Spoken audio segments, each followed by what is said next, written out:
ஒரு பிஸ்னஸ் ஓனராக நீங்களே சொந்தமாக எல்லா தவறுகளையும் செஞ்சு நேரம், எனர்ஜி, பணம் எல்லாத்தையும் இழந்து ரொம்ப ஸ்லோவாக வளர்றதை விரும்புவீங்களா?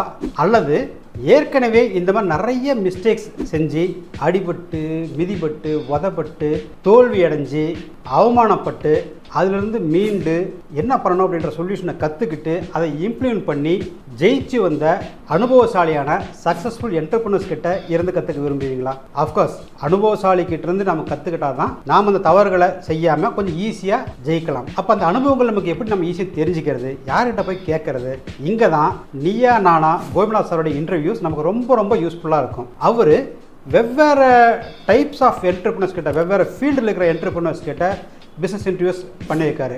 அவங்களுடைய இன்செப்ஷன் ஸ்டேஜ், அதாவது ஸ்டார்டிங் ஸ்டேஜிலிருந்து இப்போ இருக்கிற சக்ஸஸ்ஃபுல் ஸ்டேஜ் வரைக்கும் வெவ்வேறு ஃபேஸஸ் ஆஃப் பிஸ்னஸில் அவங்க சந்தித்த தடைகள், பிரச்சனைகள், போராட்டங்கள் இது எல்லாத்தையுமே கேட்டு அதில் அவங்க பட்ட அவமானங்கள், அந்த டைம் அவங்களுடைய எமோஷன்ஸ் எப்படி இருந்துச்சு, அவங்க மேலே இருந்த செல்ஃப் டவுட்டை எப்படி அவங்க விளக்கிட்டாங்க, எப்படி அவங்க செல்ஃப் மோட்டிவேட் பண்ணிக்கிட்டாங்க, அண்ட் தென் குரூஷியல் டெசிஷன்ஸ் எடுக்கிறதுக்கான தைரியத்தை எப்படி உருவாக்கிக்கிட்டாங்க, இதில் எல்லாம் இருந்து மீண்டு எப்படி ஒரு சக்ஸஸ்ஃபுல் என்டர்பிரனராக எமர்ஜ் ஆனாங்க. இது அத்தனையுமே அவருடைய இன்டர்வியூவில் இருந்து நாம் அனுபவங்களாக எடுத்துக்கலாம்.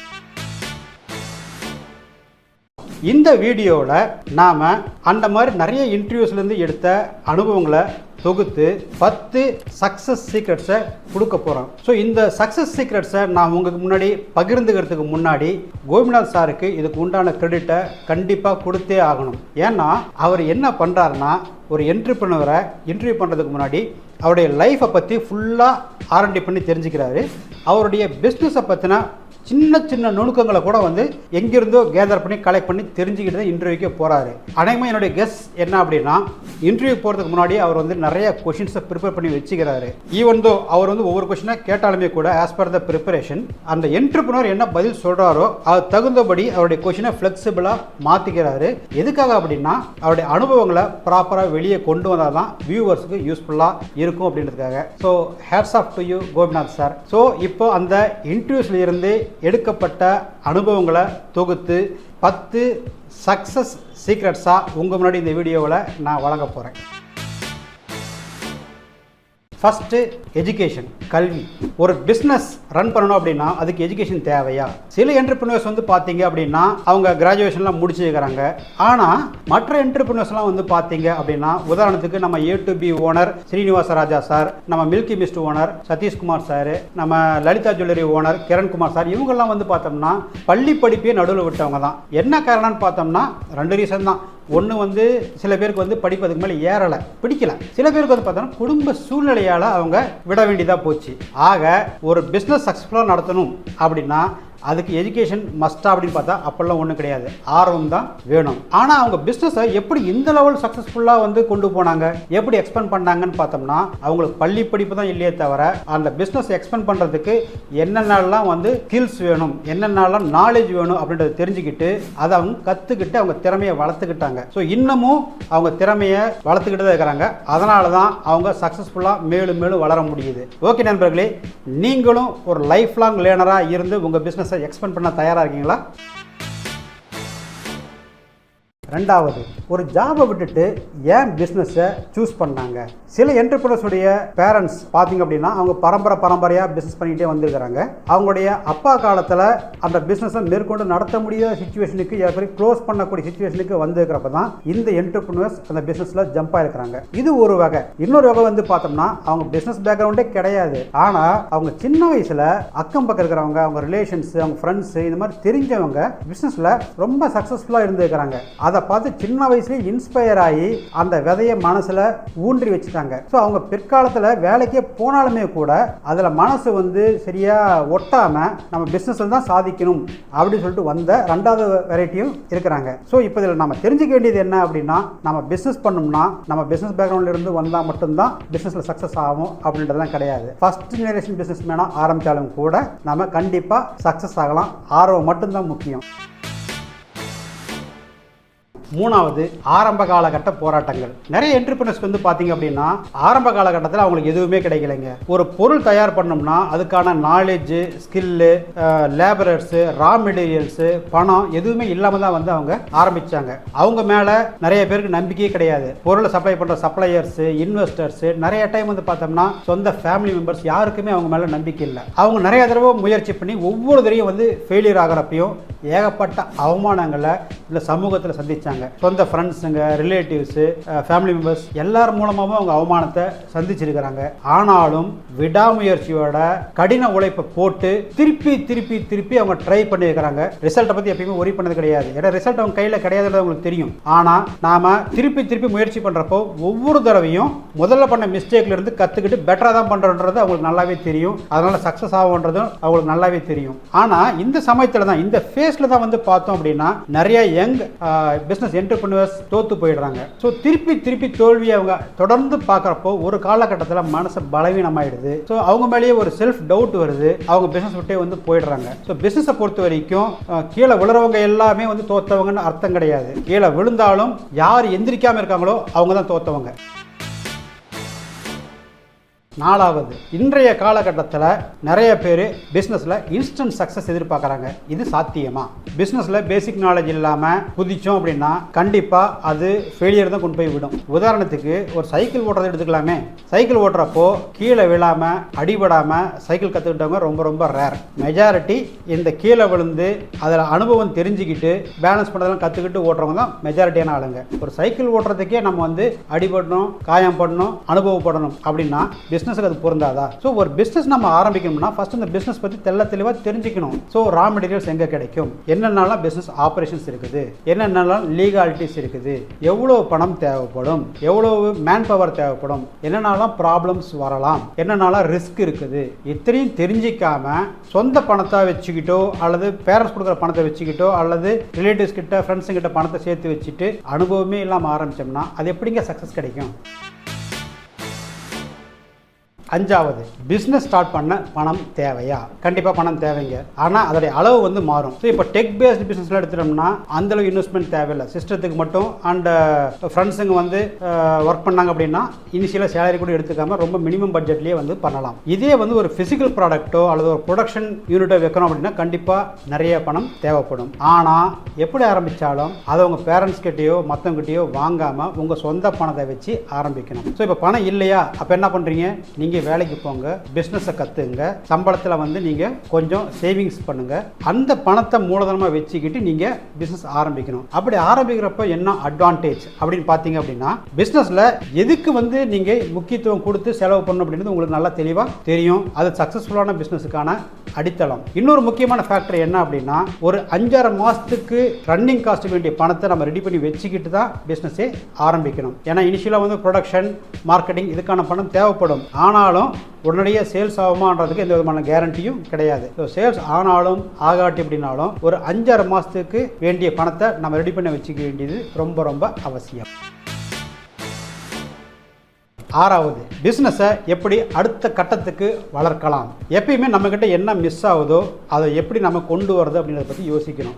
நேற்றை விட இன்னைக்கு நம்ம எப்படி பெட்டர் வெர்ஷனாக மாறுறோம் அப்படின்றத பற்றி நம்ம யோசிக்கணும். எப்பயுமே நம்மளை நாமே தான் கம்பேர் பண்ணி அடுத்த லெவலுக்கு போகிறத பற்றி யோசிக்கணும். ஒரு பேக்கேஜிங் பற்றி தெரியலையா, அதை பற்றி கற்றுக்கணும். ஒரு டேலண்டான எம்ப்ளாயை ரிட்டைன் பண்ண தெரியலையா, ஹெச்ஆர் ப்ரொசீஜர்ஸ் பற்றி கற்றுக்கணும். அடுத்து வந்து பார்த்தீங்க அப்படின்னா ஸ்டாண்டர்ட் ஆப்ரேட்டிங் ப்ரொசீஜர்ஸை பிஸ்னஸில் இம்ப்ளிமெண்ட் பண்ணணும். ஸோ ஒவ்வொரு டிபார்ட்மெண்ட்லையும் என்னென்ன டாஸ்க் இருக்கு அப்படின்னு டிஃபைன் பண்ணி இந்த டாஸ்க்கை இப்படி தான் பண்ணணும், இதுதான் வந்து ப்ராசஸ், இப்படி தான் அப்ரூவல், இவங்க தான் அப்ரூவல் பண்ணணும் அப்படின்னு சொல்லிட்டு clear role clarity and operational procedures இதெல்லாம் டிஃபைன் பண்ணி அதை அவங்க ஃபாலோ பண்ணுறாங்கன்னு சொல்லிட்டு ஸ்ட்ரிக்டாக மானிட்டர் பண்ணணும். அடுத்தது ஸ்ட்ராட்டஜி. எப்பயுமே வந்து ஒரே மாதிரி ரெகுலர் மெத்தட்லேயே நம்ம பண்ணாமல் எதை பண்ணாலுமே அதை வித்தியாசமாக இன்னும் கொஞ்சம் சிம்பிளிஃபைடாக பண்ண முடியுமான்னு பார்க்கணும். அந்த சிம்பிளிஃபிகேஷன் ப்ரொக்யூர்மெண்ட்டில் இருக்கலாம், ப்ரொடக்ஷனில் இருக்கலாம், ஈவன் ஒரு ஹியூமன் ரெக்ரூட்மெண்ட்லேயும் இருக்கலாம். ஸோ ஏற்கனவே இருக்கிறத அப்படியே குருட்டுத்தனமாக ஃபாலோ பண்ணாமல் புதுசாக சிம்பிளாக எப்படி பண்ணணுன்றதை யோசிச்சுக்கிட்டே இருக்கணும். இதுதாங்க வளர்ச்சிக்கு மூல காரணம். 7, ஒரு புது பிஸ்னஸ் ஸ்டார்ட் பண்ணுறப்போ ஏற்கனவே சக்ஸஸ்ஃபுல்லாக இருக்கிற பிஸ்னஸை நம்ம ஆரம்பிக்கிறது பெட்டரா அல்லது முற்றிலும் புதுசான ஒரு பிஸ்னஸ் ஆரம்பிக்கிறது பெட்டரா? ரெண்டுமே பாசிபிள் தாங்க. இப்போது ஒரு ஏற்கனவே சக்ஸஸ்ஃபுல்லான ஒரு பிஸ்னஸை நம்ம வந்து ஃபாலோ பண்ணி அதை அப்படியே காப்பி அடிச்சு நம்ம பண்ணுறோம் அப்படின்னா கொஞ்சம் வித்தியாசமாக யோசிக்கணும். உதாரணத்துக்கு இப்போ பே அவங்களுடைய காம்படிட்டர்ஸ் யாருன்னு பார்த்தோம்னா ஜிபே, ஃபோன்பே இவங்கள மாதிரி பெரிய பெரிய பிராண்ட்ஸ். ஆனால் இவர் எப்படி வித்தியாசமாக யோசிச்சார் அப்படின்னா அவங்க எல்லாருமே வந்து சிட்டிஸில் இருக்கிற ஷோரூம்ஸ் இது மாதிரி பெரிய பெரிய மால்ஸு இவங்கள வந்து டார்கெட் பண்ணாங்க. ஆனால் இவர் என்ன பண்ணார் அப்படின்னா Tier 2 cities, Tier 3 cities, villages இங்கேயெல்லாம் இருக்கிற ஸ்ட்ரீட் வெண்டார்ஸு, ஆட்டோ ரிக்ஷாஸ் இவங்களெல்லாம் வந்து டார்கெட் பண்ணார். ஸோ எங்கே வந்து மார்க்கெட் டேப் ஆகலையோ அதை வந்து இவர் கரெக்டாக பிடிச்சி அங்கே என்ன ப்ராடக்ட் கொண்டு போய் சேர்த்தாரு. இப்போ வில்லேஜ்லேருந்து நெக்ஸ்ட்டு அடுத்த ஸ்டெப்பாக வந்து இவங்களுக்கு காம்படிட்டர் இங்கே உள்ள வரதுக்கு நிறையா வாய்ப்புகள் இருக்குது. ஸோ வித்தியாசமாக யோசிச்சா ஏற்கனவே ஜாம்பவான்களில் இருக்கிற பிஸ்னஸ்லையும் நீங்கள் ஜெயிக்க வாய்ப்புகள் உண்டு. அதே மாதிரி புது பிஸ்னஸ் ஆரம்பிக்கணுமா, அதுவும் பாசிபிள் தான். தமிழ்நாட்டில் ஏகப்பட்ட வாய்ப்புகள் இருக்குங்க. இப்போது எலக்ட்ரிக் வெஹிக்கிள்ஸ் நிறைய வந்துருச்சு. இப்போ ஒரு சின்ன இடம் இருந்துச்சு அப்படின்னா நம்ம வந்து ஒரு சார்ஜிங் ஸ்டேஷன் வச்சு கூட பொழைச்சிக்கலாம். ஸோ அப்போ நம்ம என்ன முக்கியமாக கவனிக்கணும் அப்படின்னா சுற்றி என்ன ஆப்பர்ச்சுனிட்டிஸ் இருக்குன்றதை விழிப்புணர்வோட கவனிச்சுக்கிட்டே இருக்கணும். ஸோ இது ரெண்டில் நீங்கள் எது வேணால் சூஸ் பண்ணிக்கலாம். பேஸ்ட் ஆன் உங்களுக்கு எந்த பிஸ்னஸ் தெரியும், என்ன மாதிரியான ஆப்பர்ச்சுனிட்டி இருக்குது அப்படின்றத பொறுத்து நீங்கள் முடிவு பண்ணிக்கலாம். 8, பிஸ்னஸில் தோல்விகளை தவிர்ப்பது எப்படி? தோல்விகளெல்லாம் தவிர்க்க முடியாதுங்க. ஆனால் ஒவ்வொரு தடவை கீழே உழுவுறப்பையும் தோக்கிறப்பையும் உங்களை நீங்களே எப்படி மோட்டிவேட் பண்ணிக்கிட்டு இன்னும் அதிக எனர்ஜியோட போய் ஒர்க்கை சூப்பராக பண்ணுறது எப்படி அப்படின்னு கற்றுக்குங்க. 2வது, எவ்வளோ அவமானங்கள் வந்தாலும் அதை தாண்டி போகிற திறமையை நம்ம கற்றுக்கிட்டோம் அப்படின்னா அது ஒரு மோட்டிவேஷன் புக்கை படிக்கிறத விட இன்னும் பெட்டர். 3வது, இந்த plan B, plan C, plan D இந்த மாதிரி எதையும் வச்சுக்க வேண்டாம். ஒரே பிளான் ஏ தான். நேரம் எடுத்துங்க, ஆனால் ஜெயிச்சே ஆகணும்னு சொல்லிட்டு ஒரு உறுதியோடு இருங்க. ஒரு பார்ட்னர்ஷிப் பிஸ்னஸையும் காப்பாற்றிக்கிட்டு ஃப்ரெண்ட்ஷிப்பையும் எப்படி காப்பாற்றிக்கிறது? 4 பாயிண்ட் தாங்க. ஃபர்ஸ்ட் பாயிண்ட் என்னன்னா ஒவ்வொரு பார்ட்னருக்கும் ஒரு ஸ்பெசிஃபிக் ரோல்.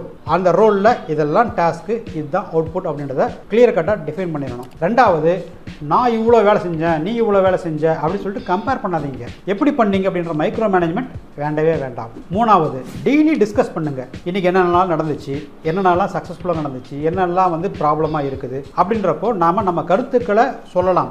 ஆனால் அந்த கருத்துக்களை அவங்க எடுத்துக்கிறோன்னு கட்டாயம்லாம் கிடையாது. ஏன்னா அந்த ரோல் அவங்களுக்கு கொடுத்துட்டோம். நம்ம ஒப்பீனியன் சொன்னாலுமே கூட இதை பண்ணலாமா வேணாமன்றது ஜட்ஜ் பண்ணுற கரெக்டான குவாலிஃபிகேஷன் அவங்களுக்கு தான் இருக்குது. ஸோ அதனால் ஃபோர்ஸ் பண்ண வேண்டாம். 4வது, ஒருத்தருக்கு ஒருத்தர் மரியாதையோடு இருக்கணும்.